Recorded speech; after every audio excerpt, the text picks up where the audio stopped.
Assalamualaikum warahmatullahi wabarakatuh. Video kali ini akan menjelaskan tentang MySAPK BKN yang sedang digembar-gemborkan untuk pemutakhiran data ASN ya. Jadi setiap daerah masing-masing itu berbeda jadwalnya untuk pemutakhiran data.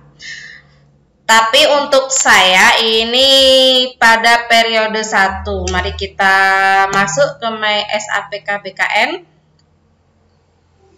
Nah, kita masukkan NIP sama password kita ya.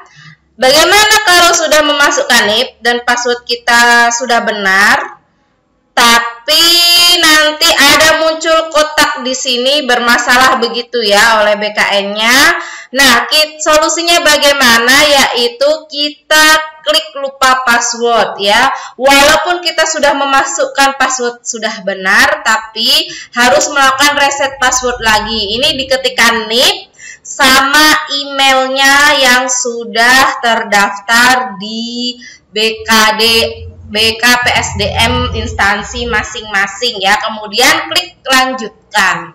Setelah klik lanjutkan, nanti ada muncul di sini password baru ya. Nah, password baru ini terdiri dari huruf dan angka saja. Jangan pakai tanda apapun kalau bisa.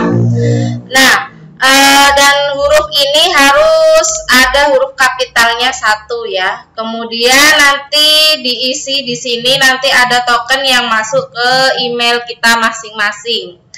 Nah, saya langsung kembali ke login saja ya, menggunakan NIP saya. Kemudian masukkan password.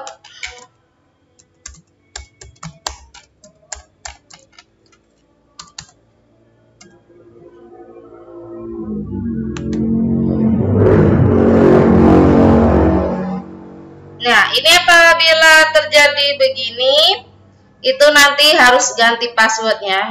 Ini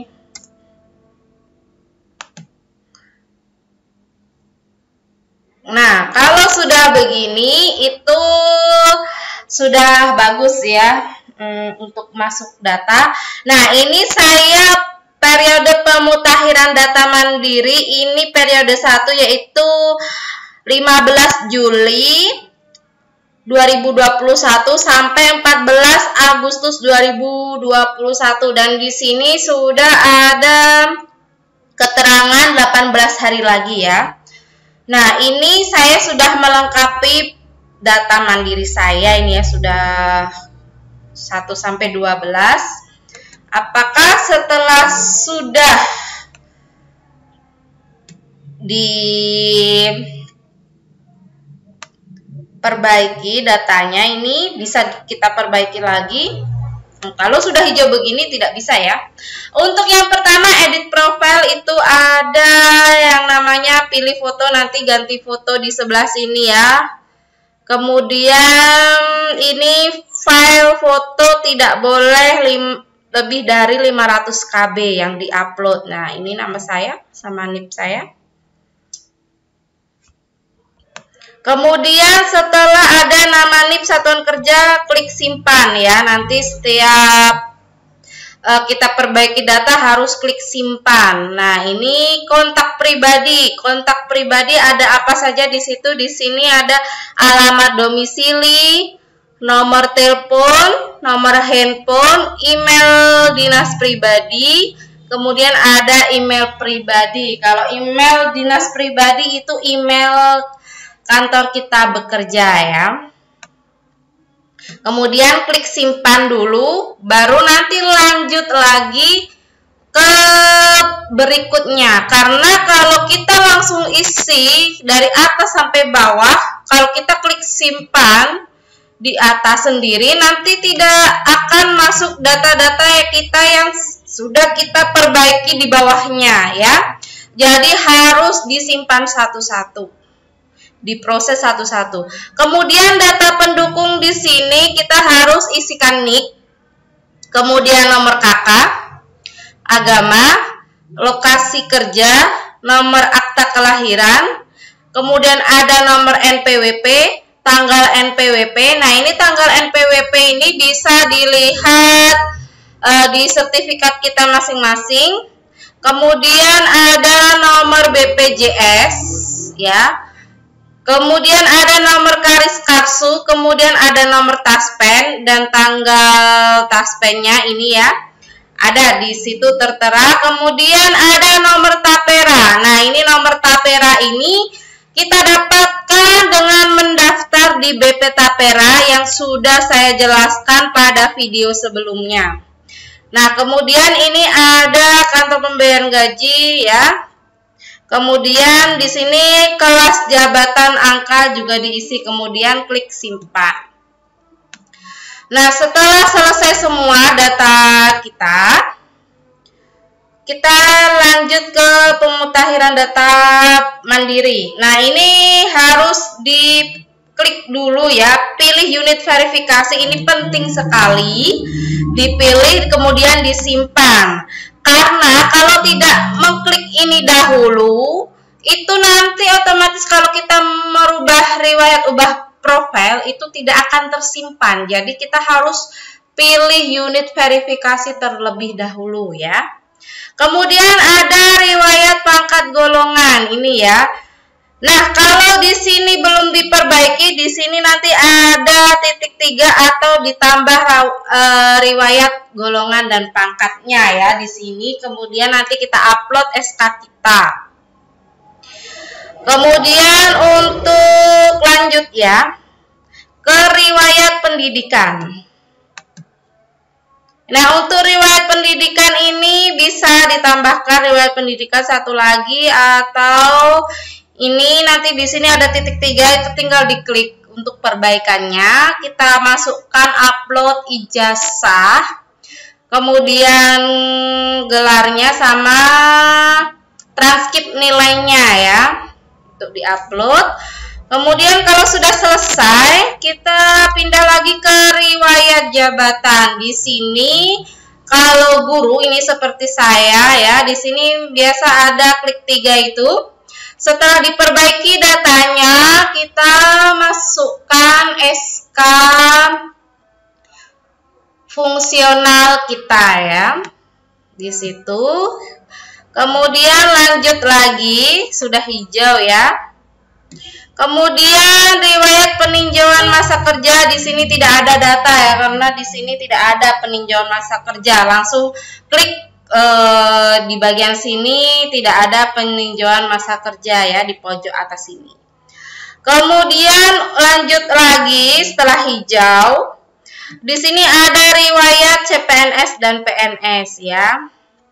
Di sini nanti kita upload SK CPNS sama SK PNS kita saja. Kemudian untuk pemutakhiran selanjutnya sudah hijau ya. Di sini ada riwayat diklat atau kursus ya. Nah, di sini itu sertifikat diklat atau kursus ini ya bisa hanya menambahkan satu sertifikat diklat ya. Jadi di sini bisa hanya menambahkan satu. Kalau untuk ingin banyak seperti saya ini riwayat diklatnya, kita perbaiki di BKD setempat kita ya. Jadi kita melaporkan sertifikat-sertifikat kita yang telah didapat ya. Kemudian lanjut. Setelah diklat riwayat kursus, kita ke riwayat keluarga. Nah, ini kan sudah hijau ya. Nah, riwayat keluarga ini kita harus memasukkan, di sini ada kakak sama akta kelahiran ya, yang membuktikan bahwa Sugeng Prianto ini termasuk nama ayah saya ya. Di situ disuruh upload di situ. Kemudian kalau pasangan, ini kemudian saya sudah punya pasangan. Ini kita memasukkan buku nikah ya. Nah, karena berhubung saya belum punya anak, jadi di sini saya tidak mengisi data anak ya, riwayat anak. Kemudian kenapa belum tersimpan dan datanya hilang-hilang terus. Sebenarnya datanya itu tidak hilang, ya. Tapi datanya itu kita lihat di pengajuan histori, ini ya, pengajuan histori. Nah, ini saya mengusulkan perubahan riwayat daftar keluarga pasangan ini ada 2. Kenapa? Karena saya merasa ini kenapa saya sudah perbaiki dan hilang-hilang terus. Ternyata tidak hilang. Ya, di sini itu riwayat pasangan sudah tersimpan sebenarnya, tapi memang tidak langsung berubah di yang hijau tadi ya, di aplikasi pemutakhiran data. Kemudian daftar riwayat orang tua memang saya masukkan yang ini data ayah saya, yang ini data mama saya. Lanjut ya, jadi jangan khawatir untuk histori pengajuan ya. Jadi ini kalau sudah selesai ya riwayat keluarga ini, itu supaya hijau bagaimana? Kan sudah tetap merah ya, tapi supaya hijau di sini harus diklik ya. Data saya sudah benar begitu. Di sini baru diklik ya kalau sudah ada di histori pengajuan. Jadi kalian jangan khawatir ya teman-teman. Untuk riwayat keluarga ini sudah jelas ya, sudah hijau. Kemudian ada riwayat SKP di sini. Nah, riwayat SKP di sini misalnya SKP 2018, 19, 2020. Nah, ini saya perbaiki yang SKP 2020 karena tidak sesuai dengan nilai yang ada, jadi saya perbaiki. Kemudian saya upload SKP saya ya. Saya upload SKP saya yang tahun 2020 ya. Di sini hanya bisa memperbaiki satu saja. Setelah itu ketika sudah diperbaiki ini ada tanda hijau ya, sudah. Kemudian riwayat penghargaan di sini saya ada ya penghargaan satu, kita lihat riwayat penghargaan di sini padahal sudah ada ya. Kita lanjut ke pemutakhiran data mandiri, ini histori pengajuan ya.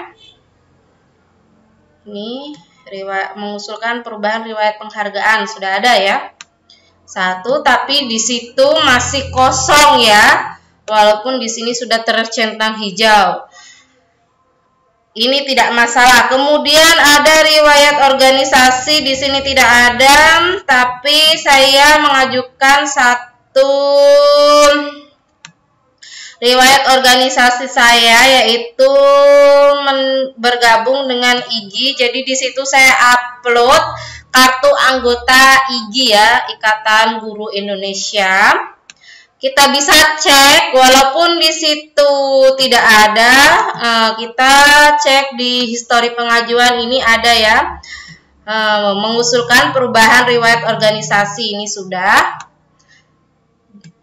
Kemudian kita lanjut ke kategori lagi, riwayat CLTN. Berhubung saya tidak pernah cuti, jadi di sini nanti diklik tidak pernah mengajukan cuti begitu ya, cuti di luar tanggungan negara.